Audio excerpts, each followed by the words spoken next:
Well, I do think that the nature of teaching is changing because of this situation, this circumstance, and I think that correspondingly the process of teacher education has to change.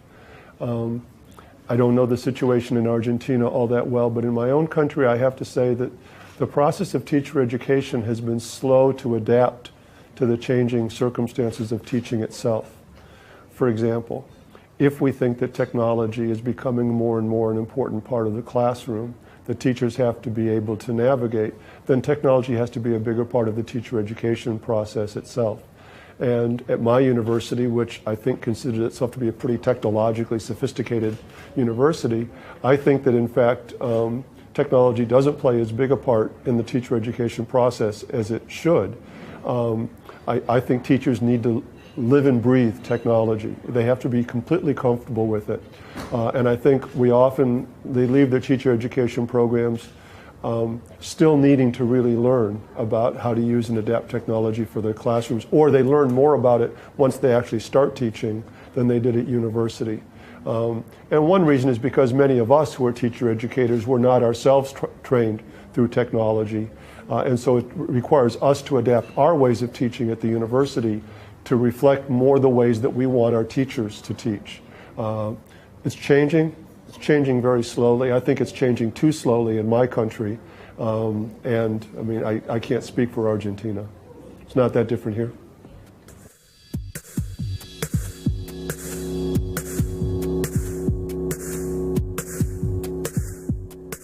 I think it's a dangerous idea for several reasons.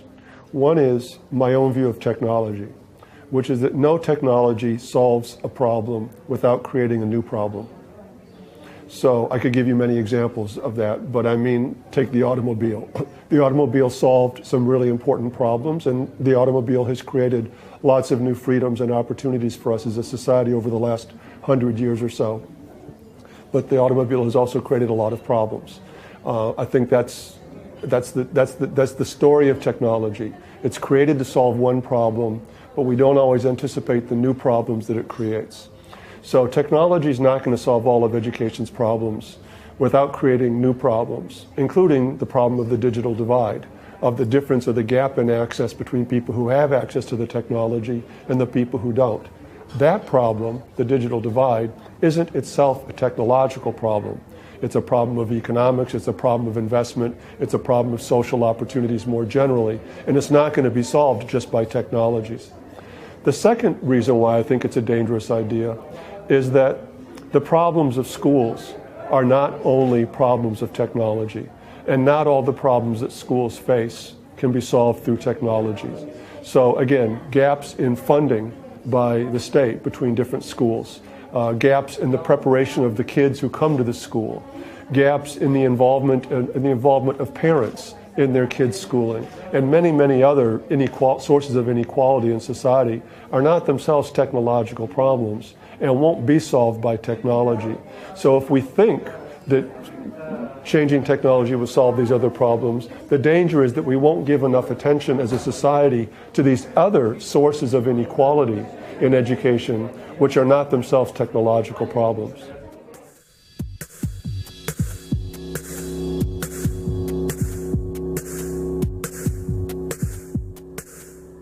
One problem is the same as when I wrote the book, and that is, I've already touched on it, and that's the problem of the digital divide.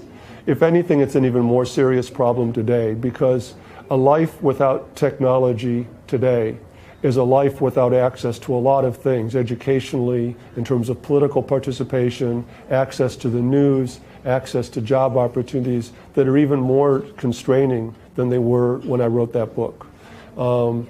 So that's one danger.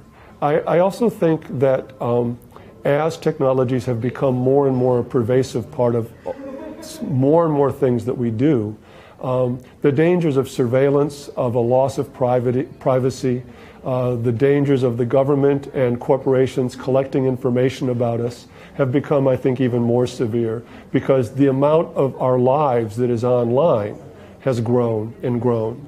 The amount of information about us that we don't control that is collected about us online has grown and grown.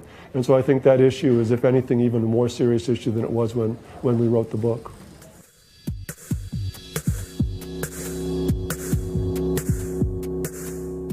I talk and write a lot these days about what I call ubiquitous learning.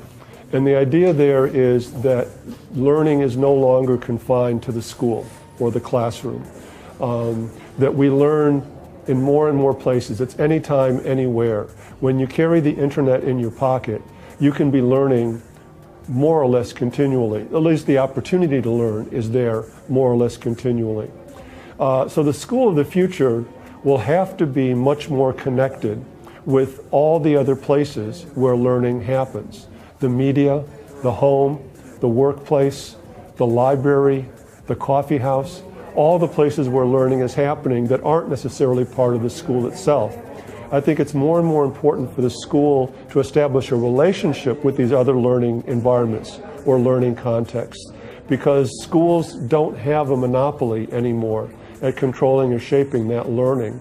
And I don't think schools can succeed at what they are trying to do without realizing and connecting to the other learning that's going on in these other places for young people. So the school of the future is, I often describe it as the hub of a wheel with spokes, so that the school is still central, but it's connected to other places where learning is happening.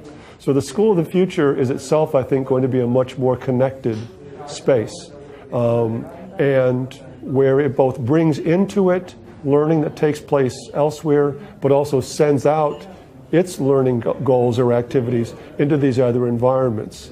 And the nature of the hubs are portable technologies themselves. The mobility of the computer, the handheld device, the laptop, the smartphone, whatever shape these technologies have, is to be much more mobile. And so the technologies will allow more movement back and forth between that traditional learning space that we call the school and all these other less traditional learning spaces.